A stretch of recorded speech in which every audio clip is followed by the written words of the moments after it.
नमस्कार दोस्तों, फिल्मी कोना में बहुत बहुत स्वागत है आपका। आप सबसे मुखातिब हूं मैं प्रशांत पांडे और लेकर आया हूं एक और खास किस्सा, वो भी नसीरुद्दीन शाह साहब की जिंदगी से जुड़ा, क्योंकि आज उनकी सालगिरह है, यानी उनका जन्मदिन है और हमारी तरफ से उन्हें ढेर सारी मुबारकबाद। नसीरुद्दीन शाह की फिल्मों की अगर बात करें तो चाहे पार हो, चाहे हम देखते हैं अल्बर्ट पिंटो को गुस्सा क्यों आता है, या फिर और भी बाकी फिल्मों में अगर हम देखें हालिया रिलीजेस में तो अ वेडनेसडे हो या हंग्री हो या फिर मकबूल, न जाने कितनी फिल्में जो हैं। और बहुत कल्ट क्लासिक में हम जाते हैं तो हमें याद आती हैं जाने भी दो यारों, स्पर्श, कथा, ये सारी फिल्में। और जब इन फिल्मों का जिक्र होता है तो हर कहीं हम पाते हैं कि उनके अदाकारी, उनकी बाकी बातों के बारे में बहुत सारी बातें होती हैं, लेकिन नहीं होती बात तो उनकी निजी जिंदगी की। आज उनकी जिंदगी से जुड़ा एक बेहद अहम किस्सा आपके सामने मैं लेकर आने वाला हूं। सबसे बड़ी बात कि नसीरुद्दीन शाह साहब और उनके वालिद यानी उनके पिता के बीच जो रिश्ते थे वो हमेशा से सामान्य नहीं थे। जी हाँ, उन्होंने अपनी किताब, जो एक तरह से उनकी आत्मकथा भी है, उसमें इस बात का जिक्र भी किया है। और इन दोनों के ताल्लुकात बहुत ज़्यादा कह सकते हैं कि खट्टे मीठे भी नहीं, कड़वे ज़्यादा रहे।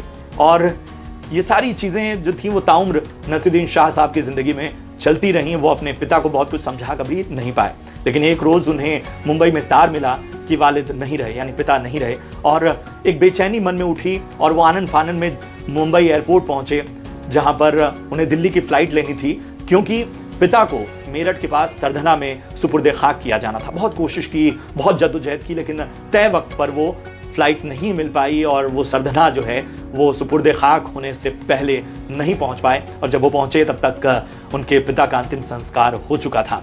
और एक मन में कहते हैं कि टीस रह गई नसीर साहब के मन में, और उसके बाद उन्होंने उस कब्र पे ही अपने पिता से अपने मन की बात कहना शुरू किया।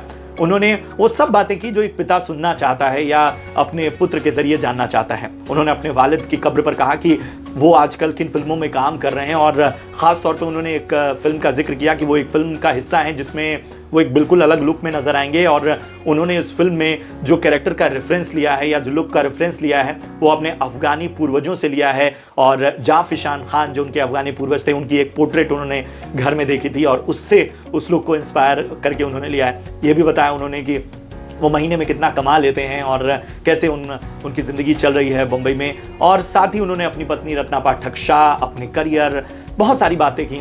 और ये सारी बातें वो कहकर एक तरह से हल्का हो जाना चाहते थे, क्योंकि ताउम्र उनके और उनके पिता के बीच एक डायलॉग की कमी रही, एक संवाद की कमी रही। क्योंकि पढ़ाई हो या करियर, दोनों ही मोर्चों पर एक तरह से नाउमीदी थी उनके पिता को, क्योंकि नसीर साहब शुरू से एक्टर बनना चाहते थे और उनके पिता चाहते थे कि वो एक डॉक्टर बने।